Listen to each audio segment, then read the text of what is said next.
तो हमारा जो आज का टॉपिक है वो हमारा लिमिटिंग रिएजेंट है, जो कि काफ़ी इंटरेस्टिंग टॉपिक है, थोड़ा कंसेप्चुअल है और इसके न्यूमेरिकल आपको थोड़ा फोकस करके देखना पड़ेगा, अदरवाइज समझ में नहीं आता बच्चों को। तो अगर एक बार समझ नहीं आया तो आप ये 2-3 बार देखना ताकि आपको कॉन्सेप्ट पकड़ में आ जाए। अगर आपने 2 न्यूमेरिकल इसके समझ लिए, 2 न्यूमेरिकल जो इस लेक्चर में सबसे लास्ट में है उसको आप बहुत ध्यान से देखना, क्योंकि स्टार्टिंग के तो आसान से वो आपको ईजिली डाइजेस्ट हो जाएंगे। तो कंपटीशन में उसी टाइप के क्वेश्चंस आते हैं।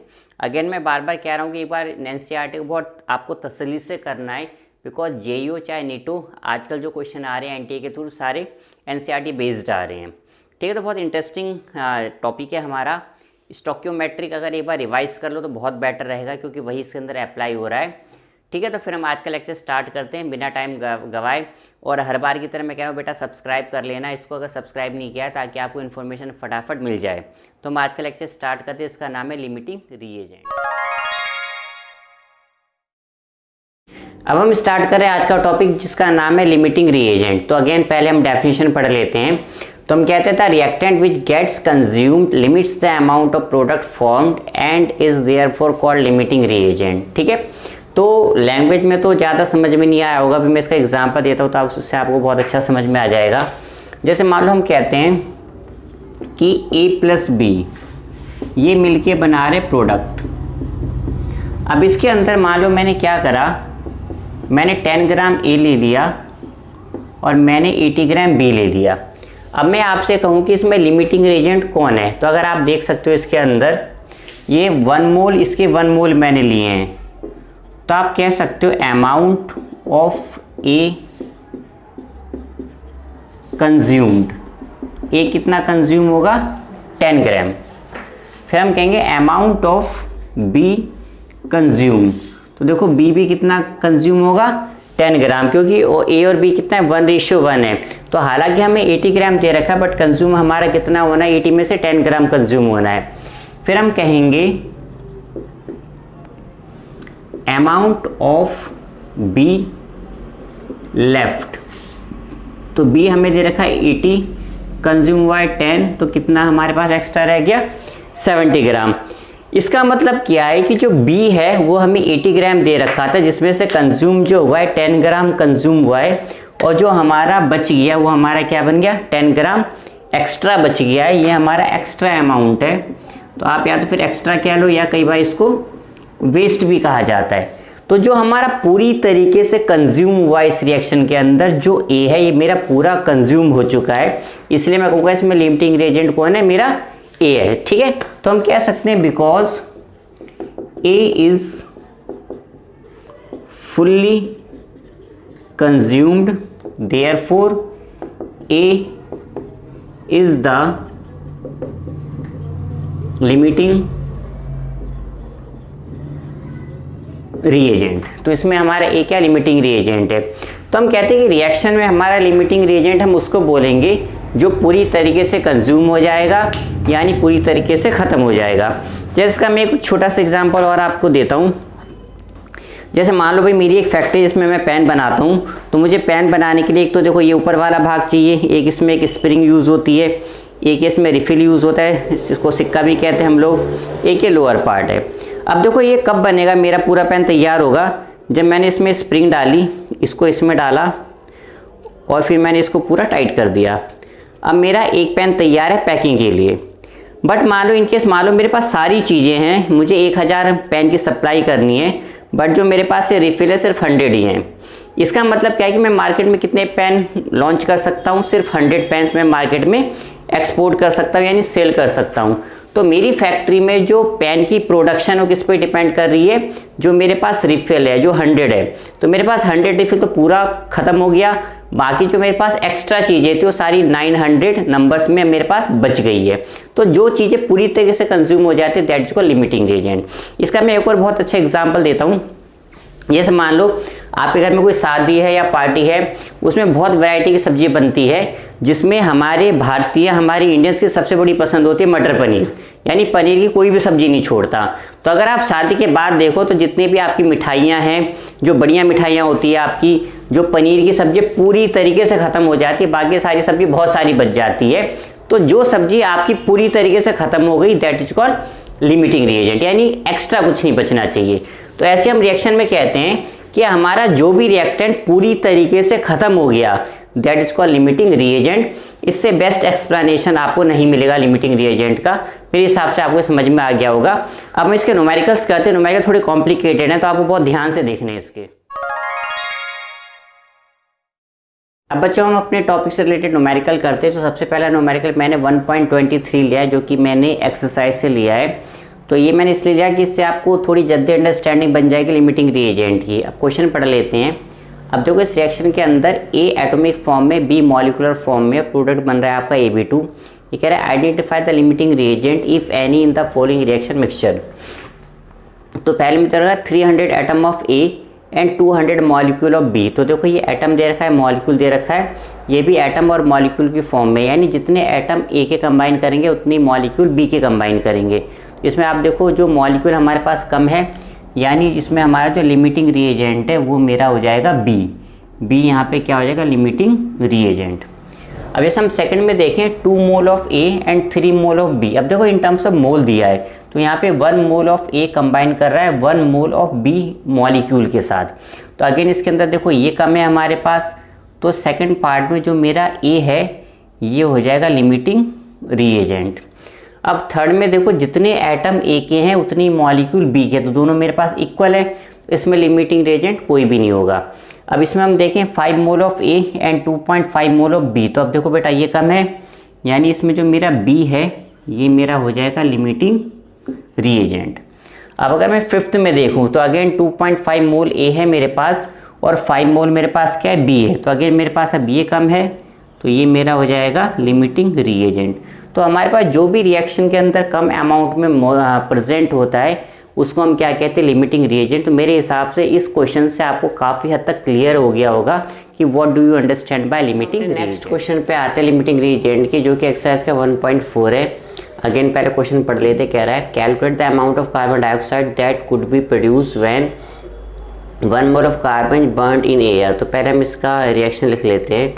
जैसे अगर मैं फर्स्ट पार्ट की बात करूं तो एक कार्बन का 1 मोल O2 के साथ कंबाइन करके ये हमारा बना रहा है CO2। तो आप क्वेश्चन में देख सकते हो इसका 1 मोल है, इसका भी 1 मोल है और मेरा प्रोडक्ट भी 1 मोल बन रहा है। यानी अगर मैं वैसे देखूँ भाई कार्बन का एटॉमिक मास 12 होता है, ऑक्सीजन का 32 और इसका होता है 44। अगर मैं फर्स्ट पार्ट के हिसाब से देखूँ तो कह रहा है 1 mole of carbon is burned in air. तो आप ऑब्वियस सी बात देखो इसका 1 मोल जब बर्न हो रहा है इसके 1 मोल के साथ, तो CO2 का भी 1 मोल बन रहा है। इसका मतलब जो हमारा अमाउंट ऑफ CO2 जो आपका बनेगा फॉर्म कितना बनेगा आपका 44 ग्राम, जो कि हमारे स्टोइकियोमेट्रिक इक्वेशन बता रहा है। ठीक है, तो वही आपसे कार्बन डाइऑक्साइड पूछ रहा है। तो अगर मैं इसके अकॉर्डिंग देखूँ तो आपके फर्स्ट पार्ट में कार्बन डाइऑक्साइड कितना बनेगा, 44 बनेगा आपका। अब हम आते हैं सेकंड पार्ट में। रिएक्शन तो देखो बेटा हमारी सेम ही रहेगी। अब ये कह रहा है 1 mole of carbon is burned in 16 gram of dioxygen. अगर कार्बन के 1 मोल को हम जलाते तो हमें ऑक्सीजन 32 चाहिए, बट उसने कितना कर दिया, हमें हाफ कर दिया। यानी इस केस में जो हमारा ऑक्सीजन है वो क्या है, लिमिटिंग रिएजेंट है, जो हमारे पास कम अमाउंट में गिवन होता है। तो हम कह सकते हैं कि O2 is the limiting reagent. अब आपको CO2 का मास निकालना है तो आप इसके रिस्पेक्ट में निकालोगे।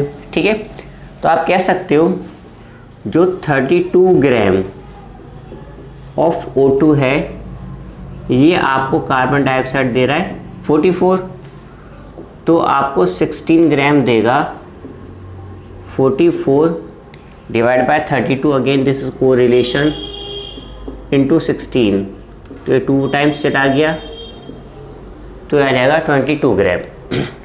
अब अगर मैं थर्ड पार्ट देखूं तो थर्ड पार्ट में कह रहा है 2 mole of carbon are burned in 16 gram of dioxygen.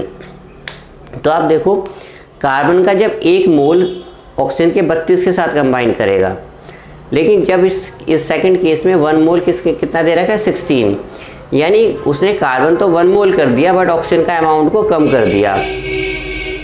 अब इसमें इसने क्या करा है, कार्बन के 2 मोल कर दिए हैं बट ऑक्सीजन आपका 16 ही है। तो आप कार्बन कितना भी बढ़ा लो, जब तक ऑक्सीजन नहीं बढ़ाओगे तब तक आपके प्रोडक्ट का अमाउंट बढ़ेगा नहीं। इसलिए इस केस में यानी थर्ड जो हमारा केस है O2 है, वो हमारा क्या होगा, लिमिटिंग रिएजेंट। और निकालने का तरीका बिल्कुल सेकंड वाले की तरह होगा। अगेन हम कहेंगे जो 32 ग्राम है ऑफ O2, ये आपको CO2 देगा 44 ग्राम, तो 16 ग्राम देगा 44 डिवाइड बाय 32 इंटू 16, तो ये भी आ जाएगा 22 ग्राम। तो ये हमारा क्वेश्चन कंप्लीट हुआ 1.4। अब हम नेक्स्ट करते हैं इस टॉपिक का लिमिटिंग रिएजेंट का। एग्जाम्पल है हमारा 1.5, आपकी बुक में प्रॉब्लम के नाम से लिखा है। ये कह रहा है 50 kilogram of nitrogen and 10 kilogram of hydrogen are mixed to produce ammonia, calculate the ammonia formed, identify the limiting reagent in the production of ammonia in this situation. ठीक है, तो बेटा आपकी बुक में थोड़ा इन टर्म्स ऑफ मोल्स दे रखा है जो थोड़ा कॉम्प्लिकेटेड है समझने में, तो मैं आपको एक थोड़ा सिंपल वे बता रहा हूँ, एक अलग तरीका, आंसर बिल्कुल सेम ही आता है और बहुत इजी मेथड है, तो थोड़ा ध्यान से देखना है इसको। अब जैसे मान लो पहले रिएक्शन लिख लेते हैं। रिएक्शन हमारी अमोनिया की है, तो N2 + 3H2 ये बनाता है 2NH3, ये हमारी रिएक्शन है।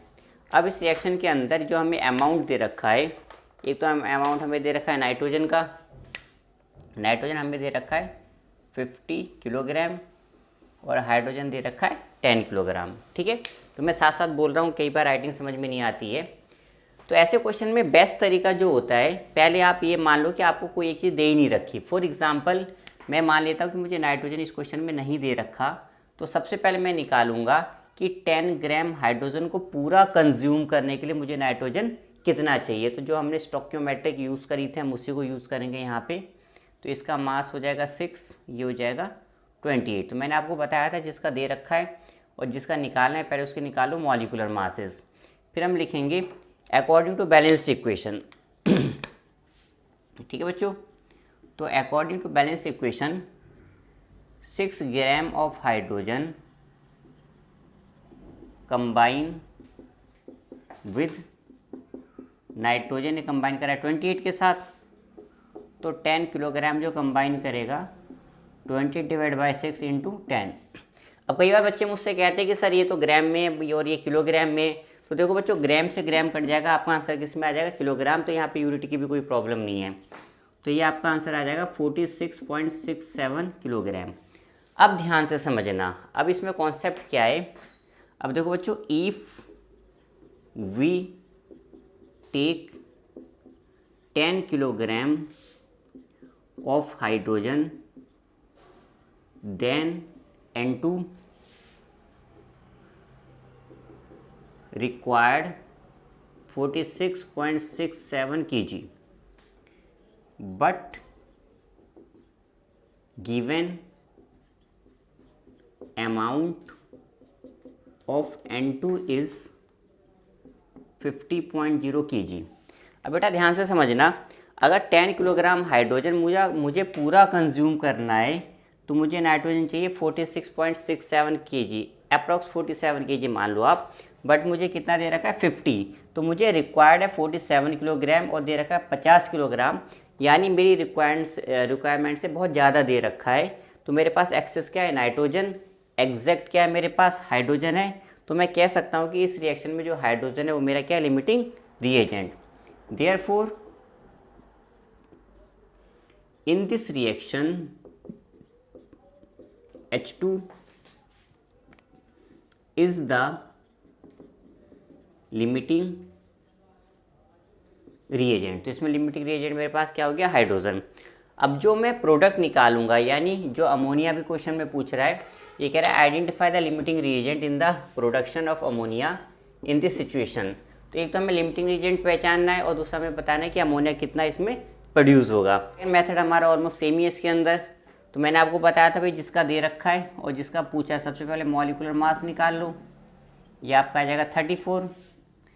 अगेन आप लिखोगे भाई according to balance chemical equation 6 gram of hydrogen आपको NH3 देगा 34 ग्राम।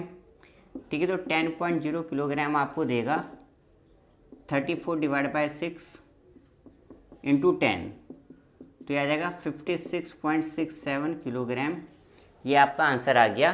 बेटा बहुत ध्यान से, बहुत आराम से इस न्यूमेरिकल को समझना, वरना न्यूमेरिकल जल्दी समझ में आता नहीं है। बुक में इन टर्म्स ऑफ मोल्स दे रखा है, वो मैं आपको समझा दूंगा, बट ये बहुत कन्वीनियंट मेथड है और इससे कोई कन्फ्यूज़न भी नहीं होती। ठीक है बच्चों, इस टॉपिक का नेक्स्ट न्यूमेरिकल करते हैं। अगेन पहले हम क्वेश्चन पढ़ लेते हैं ठीक से। ये कह रहा है dinitrogen and dihydrogen react with each other to produce ammonia according to the following chemical reaction. Reaction हमें इस बार गिवन है। Calculate the mass of the ammonia produce if 2.00 10 की पावर 3 ग्राम, तो आपको इसको 2000 ग्राम ले सकते हो। रिएक्ट विद 1.00 10 की पावर 3, अगेन आप इसको 1000 ले सकते हो ऑफ डाईहाइड्रोजन। फिर कह रहा है will any of two reactant remains unreacted, आपके पास कोई बचेगा तो कितना बचेगा, if yes which one and what would be its mass. ठीक है बच्चों, तो ये हमारा क्वेश्चन हुआ। अब इसके अंदर जो सबसे इंपॉर्टेंट चीज़ है, पहले जो हमें चेक करना पड़ता है कि वेदर इक्वेशन इज बैलेंस्ड और नॉट। ठीक है, तो आप इसमें देखो हाइड्रोजन बैलेंस नहीं है। बैलेंस करने के लिए आपको क्या करना पड़ेगा, यहाँ पे 3 से मल्टीप्लाई करनी पड़ेगी। ये सबसे पहली मिस्टेक होती है जो बच्चे करते हैं, बिना इक्वेशन बैलेंस करे कैलकुलेशन स्टार्ट कर देते हैं। ठीक है, तो अब हम आते हैं, सबसे पहले हमें आइडेंटिफाई करना है कि इसमें लिमिटिंग रिएजेंट कौन सा है। तो इक्वेशन में नीचे फिर से लिख देता हूँ। तो हमारे पास रिएक्शन है N2 प्लस 3H2, ये बना रहा है 2NH3। तो क्वेश्चन काफ़ी बड़ा है तो स्पेस कम है, थोड़ी दिक्कत होगी। अब नाइट्रोजन हमें दे रखा है 2000 ग्राम और हाइड्रोजन दे रखा है 1000 ग्राम। ठीक है, तो अगेन जैसे मैंने आपको बताया था कि आप मान लो कि आपको कोई एक चीज़ दे ही नहीं रखी। फॉर एग्जांपल मैंने नाइट्रोजन मान लिया कि मुझे नहीं दे रखा, तो मैं निकालूंगा कि 1000 ग्राम हाइड्रोजन को कंबाइन करने के लिए मुझे कितने अमाउंट में नाइट्रोजन की ज़रूरत पड़ेगी।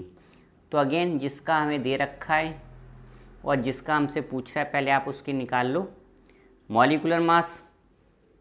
फिर आगे का स्टेप बिल्कुल सेम है। According to the balance chemical equation 6 gram of hydrogen, ये जो कंबाइन करेगा नाइट्रोजन के साथ 28। क्वेश्चन में हमें दे रखा है 1000 ग्राम, तो 28 डिवाइड बाई 6 इंटू 1000। एग्ज़ाम में आपको पूरा लैंग्वेज लिखनी है, वरना मार्क्स कटेंगे आपके। ठीक है बेटा, ऐसे पूरा सोल्व करोगे तो अप्रॉक्स आपका आएगा 4666.67 ग्राम। अब इसको समझो, इसके आगे की कहानी जो इम्पोर्टेंट है।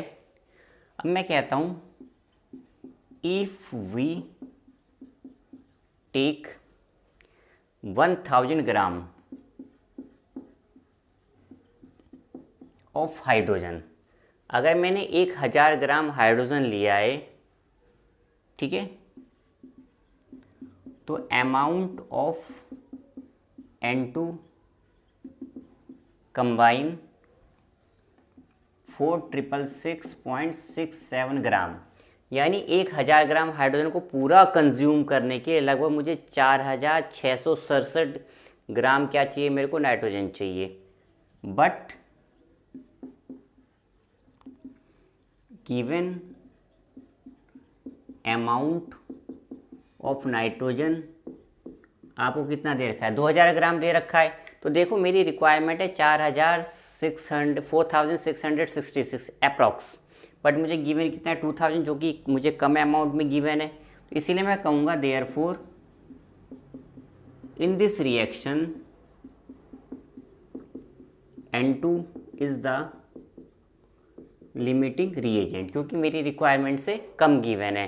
तो अगेन समझ लो, अगर मेरे को 1000 ग्राम हाइड्रोजन पूरा कंज्यूम करना हो तो मुझे नाइट्रोजन चाहिए 4666, बट मुझे कितना दे रखा है 2000, तो कितना कम दे रखा है।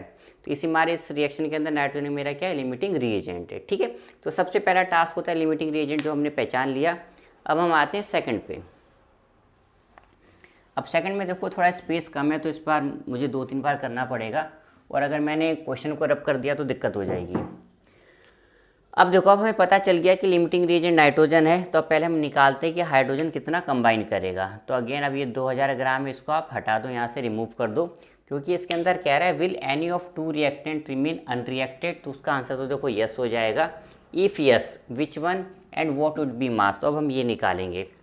तो again according to balance chemical equation 28 gram of nitrogen combined with hydrogen 6 gram, और नाइट्रोजन आपको दे रखा है 2000 ग्राम, तो हो जाएगा 6 divide by 28 and multiply by 2000। जब आप इसको पूरा सोल्व करोगे अप्रोक्स आता है 428.57 ग्राम, ये आया हमारा आंसर। यानी 1000 ग्राम जो आपको हाइड्रोजन दे रखा है उसमें कितना कंज्यूम करेगा, 428.57 ग्राम।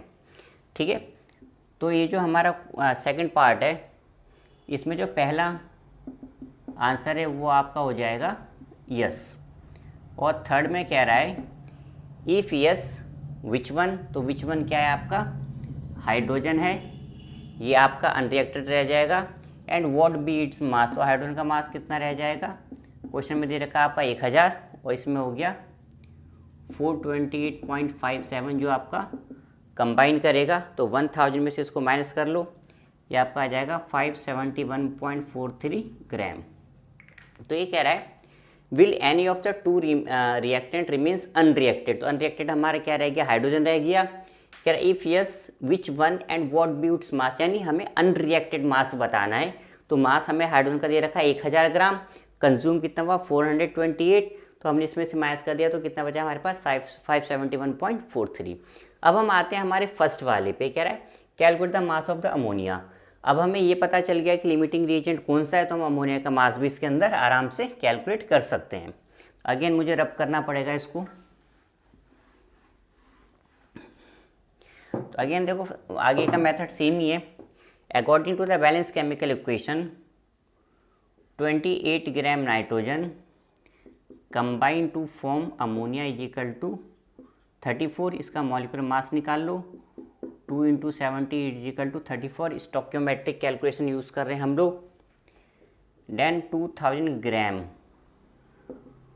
नाइट्रोजन कितना देगा आपको, 34 डिवाइड बाय 28 मल्टीप्लाई बाय 2000।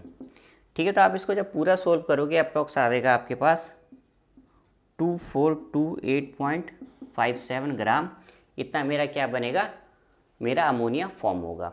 तो ये मेरा क्वेश्चन कंप्लीट हुआ। ये दोनों क्वेश्चन को स्पेशली जो 1.24 है, इससे पहले जो मैंने आपको एग्जांपल कराया 1.5, दोनों को बहुत ध्यान से देख लेना। ये बहुत जल्दी समझ में नहीं आता, तो आपको कम से कम 1-2 बार देखना पड़ेगा। एक बार कॉन्सेप्ट समझ लिया, अब आपको लिमिटिंग एजेंट का कोई भी क्वेश्चन आए आप उसको बहुत ईजीली कैलकुलेट कर सकते हो, बहुत ईजीली अप्रोच कर सकते हो। बच्चों ये हमारा आज का लेक्चर था लिमिटिंग एजेंट का। मैं उम्मीद करता हूँ आपको बहुत पसंद आया होगा, और आई होप सो जो लास्ट के 2 न्यूमेरिकल है वो आपको इजीली डाइजेस्ट भी हो गए होंगे। मैंने आपको पहले ही बताया था कि काफ़ी टफ हैं, बहुत इजीली समझ में नहीं आता बच्चों को, तो थोड़ा टाइम लगता है बच्चों को समझने में। इवन मैं जो पढ़ाता हूँ मुझे भी 2-3 बार समझाना पड़ता है, तब जाके बच्चों को ये कॉन्सेप्ट समझ में आता है। तो ओवरऑल ईजी है। तो इस लेक्चर के साथ हमारे चैप्टर कंप्लीट हुआ, जो कि some basic concept of chemistry है। वैसे तो आपके एनसीईआरटी बुक में जो सबसे लास्ट टॉपिक दे रखा है वो कंसंट्रेशन है, सॉल्यूशन है, बट मैं उसका वीडियो पहले ही अपलोड कर चुका हूँ। तो ये लिमिटिंग रिएजेंट मेरा लास्ट वीडियो है इस चैप्टर का। तो ये एक बेसिक कंसेप्ट मेरी तरफ से कंप्लीट है आपका 11th क्लास का। अब नेक्स्ट मैं देखता हूँ कौन से वीडियो लेने हैं। अब चैप्टर वाइज तो लेना पॉसिबल नहीं हो पाएगा क्योंकि टाइम बहुत कम है और मेरा भी शेड्यूल ऑलमोस्ट फुल हो चुका है। तो अब मैं हर चैप्टर में से पहले इंपॉर्टेंट टॉपिक्स ले लेता हूँ, फिर जैसे जैसे टाइम मेरे पास मिलता रहेगा मैं वैसे वैसे वीडियो अपलोड करता रहूँगा। तो आप बेल बटन जरूर प्रेस कर देना ताकि आपको अपडेट्स मिल